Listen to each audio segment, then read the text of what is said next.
Real Reddit stories.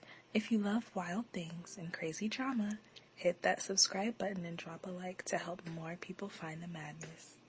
My son's beloved teacher was caught with him in a bush, and when I started taking action against her, she weaponized CPS against me. So I leaked her hidden camera roll and watched her tenure shatter, pulling the most devastating revenge possible. I was at the store when I realized I was a few minutes late to pick up my son from his school trip, but by the time I got there, his teachers told me someone else had already collected him, and that someone was the ambulance. My heart twisted, and his teacher's face looked ghost white too. A million questions started pouring out of my mouth. In response, she didn't say anything, just put her hand on my shoulder. No one else was around, and she lowered her voice until it was barely a whisper. Take your son out of this school while you still can. And before I could say anything else, she brought over the main teacher to tell me what hospital my son was at. It was a 10-minute drive, but I made it in 5. And when I got there, Mikey was being wheeled to the ICU. His eyes were closed, and I could barely see the rest of his tiny self through the flood of nurses. That's when a police officer came up to me and brought me into the nearby police station. Talk about a wild goose chase. He asked me if I ever watched Korn on my phone. I furrowed my eyebrows, and once the confusion wore off, a rage boiled my blood. It felt like some sort of sick joke. But then Dave, the officer, took a deep breath. Sir, please answer the question, he said, keeping his face straight and his voice assertive. I shook my head. How the F is this? But I was interrupted, not by him talking over me, but by the sight of tears in his eyes. I've been in this job for 25 years, and still any case involving youngins still makes me cry, he said between sobs. That's when I knew that he took his job seriously, and something very wrong had happened. Well, I didn't want to stop him from oversharing more details than he probably should, so I stayed completely silent. Your son was found in a bush with one of the teachers. A passerby noticed. What the F were they doing? I asked. Dave pursed his lips, realizing that he had shared more of the case than he was allowed. So I threw my phone down on the table in front of us and pointed at my lock screen. This is my little boy. I promised myself a long time ago that I'd do anything to keep him safe. You can tell me anything. Dave glanced at the picture frame on the table of his own kids and nodded. A passerby called and said your son was jerking it in the bush with Miss Waters, but Miss Waters claimed your son has just been watching too much Korn. I felt the color drain from my face. Suddenly, everything made sense. Up until this point, my son was coming home every day raving about a new crush, about how she was buying things for him, how smart and mature she was. I never knew that crush was a grown adult, but it still didn't explain why my son was in the hospital. And that's when Dave kept going. Apparently when they got caught, my son hit himself over the head with a rock. I quickly put the pieces together. You see, my son is the type of person to watch you get caught by the police and take the blame for it. And that's exactly what happened here. He must have seen it as an act of love. Suddenly the room was spinning, and I buried my head in my hands. I thought back to what that assistant teacher told me. Dave promised that he and his team would do everything they could. I knew by the look in his eyes that he meant what he said. The next few hours were hell. I spent the entire night in the waiting room, wondering if my son had just sacrificed his life for a kitty fiddler or not. And I had to keep my promise to Officer Dave, so even though I texted into the parents' WhatsApp group chat, I kept it super vague, just gave the details most people already knew. But still, my phone was blowing up with texts from the other moms and dads. You see, my son was attending an all-boys school, and all the texts were about creepy things they had seen Miss Waters get away with. One dad told me that his son's grades were getting bumped up in exchange for a daily hug when no one was looking. Another mom told me that one day when her child still hadn't walked home from school, she went to pick him up, and in the classroom, she caught Miss Waters with only 2 of her blouse buttons done up, revealing her cleavage to her son. So by the time the surgeons told me my son was okay, I was seeing red. He was resting, but they told me he'd make a full recovery. I was sitting beside him waiting for him to wake up when a visitor walked in. It was Miss effing Waters. She draped herself over his unconscious self, and I wanted to wrap the IV drip around her neck until she couldn't breathe, but unfortunately, that was illegal. So instead, I gave her a huge hug. You see, I instantly caught sight of her phone in her back pocket, and I had already vowed to myself to do everything I could to have her locked up. So after I got it, I asked her if I could meet her by the vending machine. She said yes, and as soon as she left, I unlocked her phone. The password was my son's birthday, and in the camera roll were dozens of folders, all named after different kids in his class. Some were innocent, just them on sports day and other school events. Others were very much not. Kids in janitors' closets, in classrooms when the school was empty, all performing acts I don't even want to describe. My hands were shaking as I scrolled through folder after folder. Each one had a date range next to the kid's name. Some went back months. I felt sick to my stomach, but I kept going, taking screenshots of everything. The evidence was overwhelming, and I knew I had to act fast before she came back. I heard footsteps in the hallway and quickly locked her phone, slipping it back into her bag just as she walked in. She smiled at me, that same fake, concerned smile she'd probably given to dozens of parents. I forced myself to smile back, even though every fiber of my being wanted to scream. Everything okay? She asked, glancing at Mikey, who was still unconscious. I nodded, not trusting myself to speak. She sat down next to me, placing her hand on my arm. I had to fight the urge to pull away. You know, Mikey is such a special boy, she said softly. He's always been so mature for his age. The way she said it made my skin crawl. I clenched my jaw and forced out a response. Yeah, he's a good kid. She squeezed my arm. I just want you to know that I care about him deeply. Whatever that passerby thought they saw, it wasn't what it looked like. Mikey he gets confused sometimes. Kids these days with all that internet access. I wanted to tell her to shut up. I wanted to show her the screenshots I'd just taken, but I knew I had to play this smart, so I just nodded again. I should probably go, she said after a few minutes of awkward silence. But please, call me if you need anything. Anything at all. After she left, I immediately opened my phone and started airdropping everything to myself. Every single photo, every folder name, every date. My storage was almost full by the time I finished, but I didn't care. This was evidence that could protect not just my son, but every other kid in that school. The rest of the night passed in a blur. Mikey woke up briefly around 3 a.m., confused and scared. I held his hand and told him everything would be okay, even though I wasn't sure if that was true. He asked about Miss Waters, and I had to bite my tongue to keep from telling him what I really thought about her. By morning, my phone was buzzing non-stop. The parent group chat had exploded overnight. More stories were coming out. One mom said her son had been staying after school for extra tutoring 3 times a week. Another dad mentioned finding love notes in his son's backpack that he thought were from a classmate, but now realized the handwriting looked suspiciously adult. I knew I couldn't handle this alone. I needed help, and I needed it it fast. So I sent a message to the group. Can we meet? Not at school. My place, tonight at 7. It's important. The responses came quickly. 6 parents confirmed they'd be there. I spent the day preparing, organizing the evidence, making copies of everything. I also called in sick to work. There was no way I could focus on anything else right now. That afternoon, Miss Waters texted me. Hi, just checking in on you and Mikey. I'm so worried about him. The school board is asking me all these questions and I don't know what to tell them. I was hoping you could vouch for me. You know how much I care about your son. I stared at the message for a long time before responding. Of course, you've always been so good to him. Let me know if you need anything. Her response was immediate. Thank you so much. You have no idea how much this means to me. These accusations are destroying me. I've dedicated my life to these boys. Yeah, I thought bitterly. That's exactly the problem. The parents arrived at my house right on time. Chris and his wife Samantha were first, followed by Kit and Sama. We gathered in my living room, and I could see the worry on everyone's faces. Before I start, I said, I need everyone to promise that what I'm about to show you stays in this room for now. We need to be smart about this. They all nodded, and I pulled out my laptop. I'd organized everything into a presentation, keeping it clinical and factual despite how much I wanted to rage. As I clicked through the evidence, I watched their faces change from confusion to horror to fury. Samantha was the first to break. She ran to my bathroom, and we could hear her being sick. Chris followed her, his face pale. Kit had tears streaming down his face, while Sama sat frozen, staring at the screen. How long? Chris asked, his voice barely a whisper. Based on the dates, at least 6 months, maybe longer. We need to go to the police right now, Chris said when he came back, Samantha leaning heavily on his arm. With what? I asked. Screenshots from a phone I accessed without permission? She'll have wiped everything by now. It'll be our word against hers, and she's got tenure. She's been there for 8 years. Who do you think they'll believe? So what do we do? Kit asked. I've been thinking about this all day. We need to be strategic. First, we talk to our sons, gently. Get them to open up about what's been happening. Document everything. Then we start pulling them out of school, one by one. Make up different excuses, so it doesn't look coordinated. What about the other kids? Sama asked. The ones whose parents aren't here? We'll have to figure that out as we go. But right now, we need to protect our own kids first. The meeting went on for hours. We made a plan, exchanged numbers, created a separate group chat that was encrypted. By the time everyone left, it was past midnight, but I felt like we finally had a direction. The next few days were a careful Davesy. Miss Waters kept texting me, playing the victim. She sent long messages about how misunderstood she was, how the other teachers were jealous of her rapport with the students, how the school board was on a witch hunt. I played along, offering sympathy and support while secretly documenting everything. Meanwhile, the other parents were having quiet conversations with their sons. The boys were reluctant to talk at first, but slowly, pieces of the truth started coming out. Nothing explicit, thank God, but enough concerning behavior to confirm our worst fears. Inappropriate comments, too long hugs, special privileges for certain students. Then, out of nowhere, I got a knock on my door. A woman in a suit stood there with a clipboard. Mr. Johnson, I'm from Child Protective Services. We've received a report of emotional neglect concerning your son, Mikey. My blood ran cold. I knew exactly who had made that report. This is obviously a misunderstanding, I said, trying to keep my voice steady. My son is in the hospital recovering from an injury. I've been with him every day. She nodded, making notes. I'll need to verify that, of course, and I'll need to speak with Mikey when he's feeling better. This is just a preliminary visit, but I want you to know that we take all reports seriously. After she left, I called Chris immediately. She's trying to get ahead of us, I said. She's going on the offensive. Then we need to move faster, he replied. I agreed. That night, I called in a favor from an old friend who worked in data recovery. I sent him the airdropped files, explaining the situation. He promised to see what he could do about creating a verifiable chain of evidence. By the end of the week, 3 families had pulled their kids from the school. The official reasons varied: moving for work, switching to homeschooling, family emergencies, but the pattern was starting to draw attention. The principal called a meeting with Miss Waters to discuss the concerning trend. I volunteered to attend as a parent representative. It was risky, putting myself in the same room as her again, but I needed to see how she'd play this. The meeting was scheduled for Monday morning. I spent the weekend preparing, going over everything with the other parents, making sure we were all on the same page. Mikey was doing better, physically at least. The emotional healing would take much longer. Sunday night, Miss Waters texted me again. I'm so nervous about tomorrow's meeting. Would you mind putting in a good word for me? I feel like you're the only parent who really understands me. I typed back, don't worry, I'll be there. And I would be, just not in the way she expected. Monday morning came faster than I expected. I dressed carefully, choosing my most professional outfit. If I was going to face her in that meeting, I needed every psychological advantage I could get. The school looked different somehow. Maybe it was knowing what had been happening within those walls. I signed in at the front desk, my hand steady, despite the churning in my stomach. The secretary gave me a sympathetic smile. News of Mikey's hospitalization had spread through the school community. The meeting was in the principal's office. When I walked in, Miss Waters was already there, tissues in hand, eyes red-rimmed. She'd clearly been crying, or at least making it look like she had. The principal, Mr. Henderson, sat behind his desk, looking uncomfortable. 2 school board members flanked him. Thank you for coming, Mr. Johnson, the principal said. We appreciate having parent representation during this difficult time. I nodded and took the seat furthest from Miss Waters. She glanced at me with what I'm sure she thought was a vulnerable expression. I gave her a small, encouraging smile. Play the part, I told myself. As you know, Mr. Henderson began, we've had an unusual number of withdrawals from Miss Waters' class. 3 families in 1 week. Given the recent incident with your son, we wanted to address any concerns. Miss Waters dabbed at her eyes. I just don't understand what's happening. I've given everything to these boys, and now parents are pulling them out like I'm some kind of monster. One of the board members, a woman with steel gray hair, leaned forward. Miss Waters, can you think of any reason parents might be uncomfortable? The only thing I can think of, she said, voice trembling, is that terrible misunderstanding with Mikey. But Mr. Johnson knows that was blown out of proportion, don't you? All eyes turned to me. This was the moment. I could expose everything, or I could play along and wait for a better opportunity. I thought of my son in that hospital bed, of all those folders on her phone, of the other boys who might still be at risk. Actually, I said slowly, I think parents are just being extra cautious after what happened. It's natural to worry. Miss Waters' face relaxed slightly. She thought I was on her side. But, I continued, I do think it might help if we implemented some new policies. Maybe no one-on-one time between teachers and students, and perhaps teachers should keep classroom doors open during any after-school activities. The principal nodded thoughtfully. Those seem like reasonable precautions. Miss Waters' jaw tightened almost imperceptibly. Of course, whatever makes parents feel comfortable. Though I worry such policies might make it harder to give students the individual attention they need. I'm sure we can find a balance, I said pleasantly. The meeting continued for another hour. Miss Waters put on an Oscar-worthy performance, the dedicated teacher being persecuted for caring too much. By the end, the board members seemed satisfied that the withdrawals were just coincidence. As we filed out, Miss Waters caught my arm. Thank you, she whispered. I knew I could count on you. I patted her hand, fighting the urge to recoil. Of course, we both want what's best for the kids. As soon as I got to my car, I texted the parent group. Meeting went as expected. She's playing victim. We need to move faster. The responses were immediate. 2 more families committed to pulling their kids by the end of the week. But we needed more than that. We needed concrete evidence that couldn't be dismissed. That afternoon, I visited Mikey in the hospital. He was sitting up, coloring in a book one of the nurses had brought him. When he saw me, his face lit up, then immediately fell. Dad, is Miss Waters in trouble because of me? I sat on the edge of his bed, choosing my words carefully. Why would you think that, buddy? She texted me, he said quietly. Said people were being mean to her and it was my fault. My blood boiled. She was texting my son? I kept my voice calm. Can I see the messages? He handed me his phone reluctantly. The messages were there, sent from a number I didn't recognize. They were carefully worded, nothing explicitly inappropriate, but the manipulation was clear. She was making him feel guilty, responsible for her problems. I screenshotted everything and forwarded them to my lawyer friend who'd been advising our parent group. This was a violation of school policy at minimum. Teachers weren't supposed to have students' personal numbers. That night, I couldn't sleep. I kept thinking about those other boys, the ones whose parents didn't know yet. How many were getting similar messages? How many were being manipulated into silence? Tuesday morning brought a new development. Chris called me, panic in his voice. She showed up at my house, said she wanted to clear the air about why we were pulling Jeremy out of school. What did you tell her? Nothing. I didn't even open the door, but she stood on my porch for 20 minutes, calling through the door about how she just wanted to help. This was escalating. She was getting desperate, which made her devigerous. I called an emergency meeting for that evening. Only this time, we had unexpected company. When the parents started arriving at my house, I noticed a car parked across the street that hadn't been there before. Through the window, I could see someone watching. Change of plans, I texted quickly. Meet at the coffee shop on 5th Street instead. We regrouped at the coffee shop, huddled in a back corner. The paranoia was setting in, but maybe that wasn't a bad thing. We needed to be careful. She's panicking, Kit said. My son told me she pulled him aside yesterday, asked if his parents were angry with her. Mine too, Sama added. She offered to tutor him for free if we'd reconsider pulling him out. I shared Mikey's texts, and the mood grew even more somber. We were dealing with someone who wasn't going to go quietly. Wednesday brought the next blow. I got a call from the hospital saying there had been an administrative error with Mikey's records. They needed me to come in and verify some information. When I arrived, I found out someone had called claiming to be from our insurance company, trying to get details about Mikey's admission. The hospital staff couldn't tell me much, but I knew. She was fishing for information, trying to find something she could use against me. That afternoon, my data recovery friend called with news. He'd managed to establish that the files I'd sent him had been created on a school device. Metadata showed they'd originated from Miss Waters' classroom computer. It wasn't definitive proof, but it was something. I was driving home when I noticed the same car from Tuesday following me. I took a few random turns, and it stayed with me. My hands gripped the steering wheel tighter. Was she having me followed, or was I being paranoid? I pulled into a busy parking lot and waited. The car drove past without stopping. Maybe I was imagining things. Maybe the stress was getting to me. Thursday morning, everything changed. I woke up to find my car tires slashed, all 4 of them. No note, no obvious evidence, but I knew. The message was clear. She could get to me whenever she wanted. I called the police to file a report. The officer who came out was sympathetic but honest. Without evidence, there's not much we can do. You have any idea who might have done this? I wanted to scream her name, but I knew how that would sound. Paranoid parent blaming a teacher with no proof. So I just shook my head and accepted the report number. Chris drove me to the hospital to see Mikey. When we arrived, the nurses informed me that someone had been calling, claiming to be a family member checking on him. They'd followed protocol and hadn't given out any information, but it was unsettling. We need to end this, Chris said as we sat in the hospital cafeteria. She's escalating. I know, but we need to be smart about it. If we move too fast without solid evidence, she'll spin it as a witch hunt. That evening, I got an email that made my blood run cold. It was from an anonymous address, but I knew who'd sent it. The subject line read, "You should be more careful." The email contained a single attachment, a photo of me at the coffee shop with the other parents. The message was clear. She was watching us. I forwarded it immediately to our lawyer friend in the parent group. The responses were swift and panicked. She was trying to intimidate us into backing down, but she'd made a mistake. The photo had been taken from inside the coffee shop, and in the reflection of the window, you could just make out the photographer. It was blurry, but it was something. Friday arrived with an unexpected ally. I was at the hospital when one of Mikey's nurses pulled me aside. "I probably shouldn't tell you this," she said quietly, "but that woman who's been visiting, she makes my skin crawl. The way she talks about your son, it's not right." "What do you mean?" She glanced around nervously. "She keeps calling him her special boy, asking when he'll be released, wanting to know if he said anything about her. I've started documenting it in my notes." This was huge. A neutral third party witnessing concerning behavior. I thanked her and asked if she'd be willing to write a statement. She agreed. That afternoon, the principal called. "Mr. Johnson, I wanted to give you a heads up. Miss Waters has requested a formal meeting with the school board. She's claiming harassment from a group of parents." My stomach dropped. She was going on the offensive, trying to paint herself as the victim before we could act. "When's the meeting?" I asked. "Monday afternoon. You're welcome to attend as a parent representative again." I thanked him and immediately called an emergency meeting with our group. We had the weekend to prepare and we needed to make it count. Saturday was a flurry of activity. Parents gathering statements from their sons, documenting every inappropriate interaction they could remember. Our lawyer friend worked on organizing everything into a coherent presentation. My data recovery contact managed to extract more metadata from the files, strengthening the connection to Miss Waters. But she wasn't idle either. Saturday evening, Samantha called in tears. She sent a letter to my employer, said I was harassing her and it was affecting my work performance. The gloves were off. She was trying to destroy us before we could expose her. Sunday brought the biggest shock yet. I was at the hospital with Mikey when my phone rang. It was Dave, the officer who'd first interviewed me. "Mr. Johnson, I need you to come to the station. There's been a development." My heart raced as Chris drove me there. Had they found something? Were we finally going to get justice? But when I arrived, Dave's face was grim. "Someone's filed a complaint against you. Says you've been stalking them, accessing their personal property without permission." I knew immediately who'd filed it. "This is retaliation," I said. "She's trying to discredit me." Dave sighed. "I believe you, but I have to follow procedure. Can you tell me about any interactions you've had with Miss Waters recently?" I chose my words carefully, explaining about the parent meetings and the evidence we'd gathered. Dave took notes, his expression growing more concerned. "Off the record," he said when I finished. "Be careful. I've seen this before. When predators feel cornered, they get divegerous." I left the station feeling shaken, but more determined than ever. Tomorrow's board meeting would be our chance. We had to make it count. Sunday night, I sat with Mikey as he slept. His bruises were fading, but I knew the emotional scars would take much longer to heal. I thought about all the other boys in those folders, all the parents who had no idea what their children had endured. My phone buzzed with a text from an unknown number. "Last chance. Drop this or lose everything." I deleted it without responding. She'd already taken too much. From my son, from all those boys. Tomorrow, one way or another, this would end. The parent group chat was active all night. Everyone was nervous but ready. We'd compiled statements, evidence, testimonies. Kit had even managed to get one of the school janitors to agree to speak about things he'd seen but hadn't reported. As Monday dawned, I felt a strange calm. We'd done everything we could. Now it was time to face her, to stand up for our children and all the others who couldn't speak for themselves. I arrived at the school early, wanting to touch base with the other parents before the meeting. But as I pulled into the parking lot, I saw something that made my heart sink. Miss Waters was already there, surrounded by a group of teachers and parents. She was crying, gesturing dramatically. I could see some of them nodding sympathetically. She was rallying support, painting herself as the victim of a parent vendetta. This was going to be harder than we thought. I checked my phone. The other parents were already inside, texting me updates. The board meeting was in the main conference room, and apparently Miss Waters had brought a lawyer. Of course she had. I walked in to find the room packed. Parents, teachers, board members, even some reporters from the local paper. Miss Waters sat at the front table, tissues in hand, her lawyer whispering in her ear. She dressed conservatively, long sleeves, high neckline, minimal makeup, playing the part of the persecuted teacher. Mr. Henderson called the meeting to order. The atmosphere was tense. I could see Chris and Samantha in the back row, Kit near the window. We'd agreed to spread out, make it less obvious we were working together. Miss Waters' lawyer stood first. He was exactly what you'd expect. Expensive suit, practiced smile, the kind of guy who probably defended worse people than her. He launched into a speech about harassment, defamation, and the coordinated attack on his client's reputation. I watched Miss Waters dab at her eyes as he spoke. She'd glance around the room, making eye contact with her supporters, playing up the victim angle. When her lawyer mentioned the baseless accusations stemming from one misunderstood incident, I saw several teachers nodding along. Then it was our turn. The board had agreed to hear from concerned parents. I stood up, my prepared notes in hand, but before I could speak, Miss Waters' lawyer objected. Mr. Johnson has a clear bias, he said. His son was involved in the initial incident. Perhaps we should hear from a more neutral party. The board members conferred. I sat back down, jaw clenched, but then Kit stood up. I'll speak, he said. His voice was steady, calm. My son hasn't been directly involved in any incidents, but I have concerns. The lawyer couldn't object to that. Kit walked to the front, pulled out his phone, and connected it to the projector. The room went silent as he began showing screenshots. Not the explicit ones. We'd agreed those were too much for a public meeting, but the text messages, the documented pattern of after-school meetings, the gifts. Miss Waters' support started wavering. I could see it in their faces. Teachers exchanging glances, parents shifting uncomfortably. This wasn't just one incident anymore. Then Kit played his ace. This is a recording from last Tuesday, he said. My son's phone was in his pocket when Miss Waters approached him. The audio was muffled but clear enough. Miss Waters' voice, asking Kit's son if his parents were upset with her, offering private tutoring, suggesting they could work something out if he convinced his parents not to withdraw him from school. The room erupted, parents shouting questions, board members demanding explanations, Miss Waters' lawyer trying to object over the noise, but the damage was done. Mr. Henderson called for order. When the room finally quieted, he turned to Miss Waters. Do you have an explanation for this? She stood up, tears streaming down her face. These parents have taken everything out of context, she said. I care about my students. Maybe too much, but I've never done anything inappropriate. That's when I couldn't stay quiet anymore. I stood up and walked to the front, ignoring her lawyer's protests. I have something to add, I said. I pulled out my phone and showed the board the messages she'd sent to Mikey, the ones trying to guilt him into silence. She contacted my son while he was in the hospital, after being explicitly told not to. The board members leaned in, reading the messages. One of them, the woman with steel gray hair from our first meeting, looked up sharply. Miss Waters, is this your phone number? She hesitated. Her lawyer whispered urgently in her ear. Finally, she nodded. And you sent these messages to a student who was hospitalized after an incident involving you? Another nod. The room was dead silent now. I think we've heard enough, the board member said. Miss Waters, you're suspended immediately pending a full investigation. That's when she snapped. The tears stopped. Her face twisted into something ugly. You have no idea what I've done for these boys, she hissed. They needed me. They wanted my attention, especially Mikey. He pursued me. Her lawyer grabbed her arm, trying to shut her up, but she shook him off. These parents are jealous, she continued, voice rising. Jealous that their sons confided in me instead of them, that I understood them better than their own families. I felt sick, but I also felt vindicated. She was showing her true colors, and everyone could see it. Security moved in, escorting her out as she continued ranting. Her lawyer followed, probably already calculating how to minimize the damage. The room exploded into chaos again. It took an hour to restore order. The board announced a full investigation into Miss Waters' conduct. They promised to review all school policies regarding teacher-student interactions. Parents were given resources for counseling if their children needed it. As people filed out, the assistant teacher who'd warned me that first day caught my eye. She nodded once, a small smile on her face. I nodded back. Outside, the parent group gathered in the parking lot. We were exhausted, but relieved. It wasn't over. There would be investigations, possibly criminal charges, civil suits, but the first battle was won. Thank you, Samantha said, hugging me, for starting this, for not backing down. I thought about Mikey, still in the hospital, about all the other boys. We all did this, I said, together. Over the next few weeks, things moved quickly. The investigation uncovered more evidence. Other students came forward, former students too. The pattern went back years. Miss Waters was arrested 2 weeks after the board meeting. The charges were numerous and serious. Her lawyer negotiated a plea deal. She'd avoid trial in exchange for a guilty plea and registration as an offender. She got 5 years, eligible for parole in 3. Not enough, in my opinion, but at least she'd never teach again. The school implemented sweeping changes, mandatory training for all staff, clear policies about teacher-student interactions, an anonymous reporting system for concerns. They even hired a counselor specifically trained in dealing with inappropriate conduct. Mikey came home after 3 weeks in the hospital. The physical recovery was straightforward. The emotional healing took longer. We found a good therapist, someone who specialized in helping kids process trauma. Some days were harder than others. One evening, about 2 months later, Mikey and I were working on a puzzle together. Out of nowhere, he said, "Dad, I'm sorry. I put down the piece I was holding." "For what, buddy?" "For not telling you about Miss Waters. For thinking it was special." I pulled him into a hug. "You have nothing to apologize for. Nothing that happened was your fault. You understand that, right?" He nodded against my shoulder. "My therapist says that too." "Your therapist is smart." We went back to the puzzle, but I could tell he had more to say. Finally, he asked, "Do you think the other kids are okay?" "I think they're getting help, just like you," I said. "Their parents are making sure of it." He placed another piece. "Good." The parent group stayed in touch. We'd formed a support network, checking in on each other, sharing resources. Some families moved away, wanting a fresh start. Others, like us, stayed to see the changes through. Chris's son Jeremy struggled at first, but found solace in art therapy. Kit's boy joined a youth sports league, channeling his energy into something positive. Each child's journey was different, but none of them were alone. The assistant teacher who'd warned me that first day, she became the new head of student welfare. Turns out she'd been documenting concerns about Miss Waters for months, but hadn't been taken seriously. Now, she had the authority to make real changes. 6 months after everything started, I got a letter. No return address, but I recognized the handwriting. Miss Waters, from prison. My first instinct was to throw it away unopened, but curiosity won. It was exactly what you'd expect. No real apology, just manipulation and blame. She was the victim. We'd ruined her life. She'd only wanted to help, the usual garbage. I showed it to my lawyer, who added it to the file, just in case case she tried to cause trouble when she got out. A year later, Mikey started at a new school. We toured several, asked hard questions about their policies, their supervision, their commitment to student safety. The one we chose had an excellent reputation and, more importantly, transparent practices. His first day, I was a nervous wreck, but when I picked him up, he was smiling, really smiling, not the forced one he'd worn for months after the hospital. How was it? I asked. Good, he said. My teacher's nice and old, like grandma old. I laughed. It was the first time we'd been able to joke about teachers since everything happened. That night, as I tucked him in, Mikey asked, Dad, do you think I'll ever forget about Miss Waters? I sat on the edge of his bed. I don't think we ever completely forget the hard things that happened to us, I said carefully. But I think over time, they stop hurting so much. They become just one part of our story, not the whole thing. He thought about that. I hope so. Me too, buddy. Me too. 2 years have passed now. Mikey's doing well. He's got friends, good grades, interests beyond school. He still sees his therapist monthly, just to check in. The nightmares are rare now. The other families have moved on too, in their own ways. We don't talk as much anymore. Seeing each other brings back memories we'd rather leave behind, but we know we're there if needed. Miss Waters? She's still in prison. Her parole was denied last month. Apparently, she hadn't shown sufficient remorse or understanding of her actions. The parole board's report mentioned continued minimization of harm caused and failure to accept responsibility. The school where it all happened, they've become a model for child protection policies. Other schools send staff there for training. It's ironic. Out of something so terrible came real, lasting change. Sometimes I think about that day in the store when I realized I was running late. How different things might have been if I'd been on time, if I'd picked Mikey up before, but I stopped myself. What ifs don't help anyone. What matters is that we survived. We protected our kids. We made sure it couldn't happen again. And slowly, day by day, we're all healing. The tree in Mikey's drawing, the one with the broken branch, he drew it again last week. This time, new growth was sprouting from where the branch had broken. Small, green, reaching toward the sun. That's us, he said when he showed me. Still growing. Yeah, I thought. Still growing.